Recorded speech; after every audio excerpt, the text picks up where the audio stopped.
Hello Kitchenatics! Welcome to my channel. Tayo ngayon ay may panibagong recipe ulit at ang ating gagawing recipe today ay gagawa tayo ng chicken coconut mushroom. So ito po, panoorin natin at ng inyong matutunan kung paano gumawa ng mas madali at masarap na chicken mushroom with coconut. So ito yung gamit ko. May breast ako dito ng chicken. Hindi ko na chinap-chop siya. Ganito na lang siya. Pero kayo naman pwede nyong i-chop-chop kung gusto nyo. Para mukhang marami.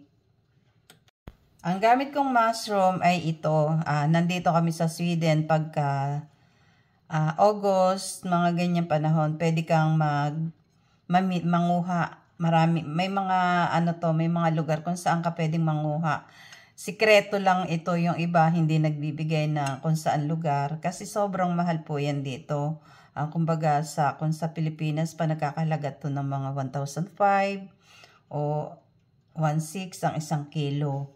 So kung tutuusin kung gusto nyo kalahati lang nito o konti lang, pwede nang pang lagay doon sa chicken. So marami kaming ganito kaya marami ang ilalagay ko. Frozen siya pero tingnan nyo naman. Mukha siyang hindi frozen. So, dahil may problema yung asawa ko sa mga lactose free siya, tapos hindi rin siya gumagamit yung lactose free na gatas, na cream. So, ito ang gamit ko, yung coconut. So, ito yung papakita ko sa inyo kung paano gawin. Tapos, may chopped onion din ako dito. Fine chop lang siya. Siyempre, gagamit din tayo ng butter and salt and pepper. So, yung chicken, bago natin i-fry, may salt and pepper na rin siya para naman may lasa. Gumagamit din ako ng dark soy sauce, pero ito yung gamit ko. Masarap po kasi siya. Ayan po. Pero kung gusto nyo yung brand ng atin, pwede naman. At gagamitan ko rin ng chicken cubes para mas malasa. Pero kung ayaw nyo na may ganito, pwedeng skip nyo na lang to. So, sa isang kawali, naglagay na tayo ng butter. Mainit na siya, ilalagay na natin yung ating chicken. So, yan.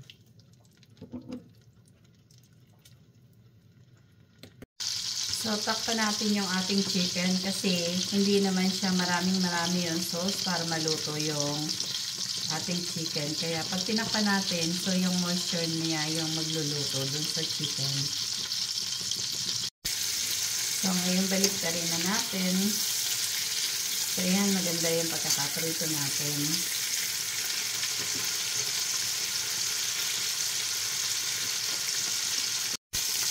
So ngayon, luto na yung ating chicken. Kailangan pag buong ganito, siguraduhin natin na luto yung ating chicken. Kaya gumagamit ako ng temperature. So, yung chicken natin, bali, nasa 75 na yung temperature niya. Pero kailangan 82 pag chicken. Pag tinusok mo, kailangan mag-82. Kaya lang, lulutuin pa natin ito ng konti sa sauce. Kaya, okay lang yun. Maluluto pa siya. Magiging 72 pa rin. Ay, 82 pa rin siya. So, sakto na yan. Tapos ngayon dito sa pinagprituhan, lagyan na natin yung ating onion. Sa pinagprituhan natin ng chicken.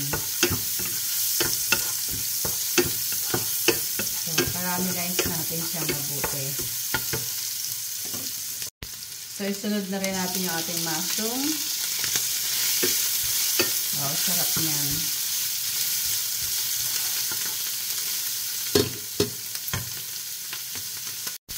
So, lagyan natin ng pepper and salt.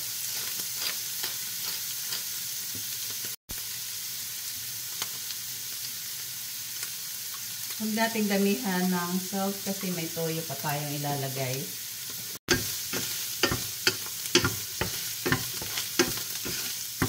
Ang sarap na ng amoy, ang bango-bango.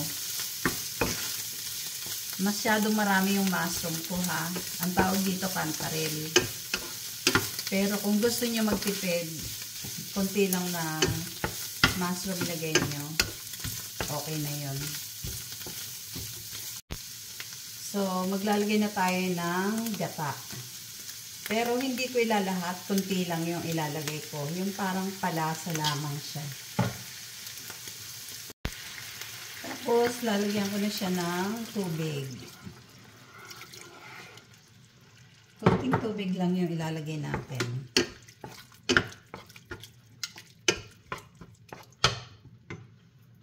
Tapos, lagyan na rin natin ng soy sauce. Yung dark sauce.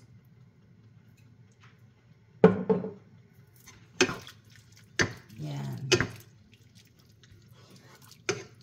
So, ganyan na yung kulay niya, diba? Brown sauce na. So, ilalagay ko na rin yung chicken cubes.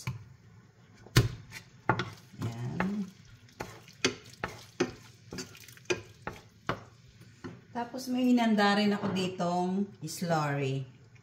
Ito yung pampalapot natin. Hindi pure na coconut yung ilalagay natin.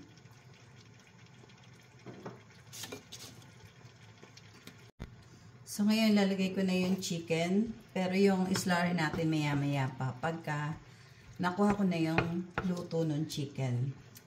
Kasi pag nilagay ko na ngayon, lalapot na kaagad siya.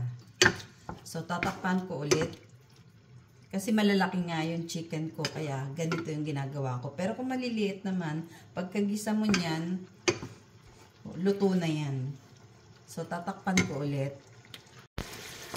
So, luto na po yung ating chicken. Lalagay na tayo ng konting slurry. Kasi malapot na yung ating coconut. Konti na lang yung slurry natin na ilalagay. So, yan. Para malapot. Masarap malapot na malapot. So, ganito kasi silang kumain. Pwede rin to sa nagkeketo. Huwag lang kayo maglalagay ng soy sauce.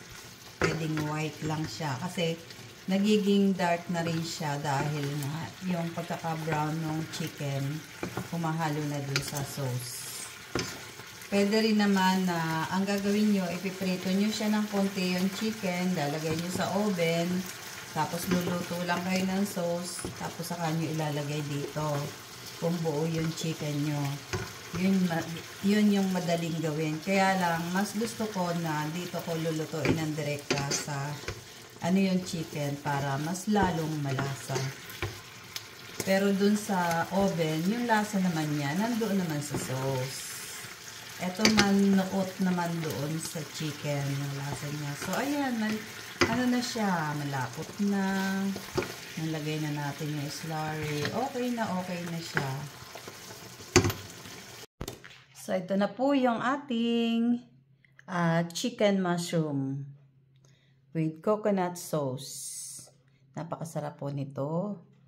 Promise, sobrang masarap po to. Hindi kayo magsisisi na lutuin nyo yung ganito. Lalo na yung mga lactose free. Pero kahit lactose free na gatas yung gamitin nyo, may nararamdaman pa rin sila. Mag-coconut na lang po kayo. Mas maganda pa. Hindi naman lahat ng coconut natin gagamitin. Kumbaga, kukuha lang tayo ng lasang-lasang coconut pa rin siya.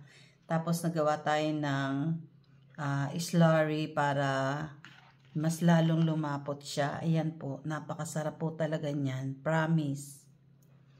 So, thank you for watching.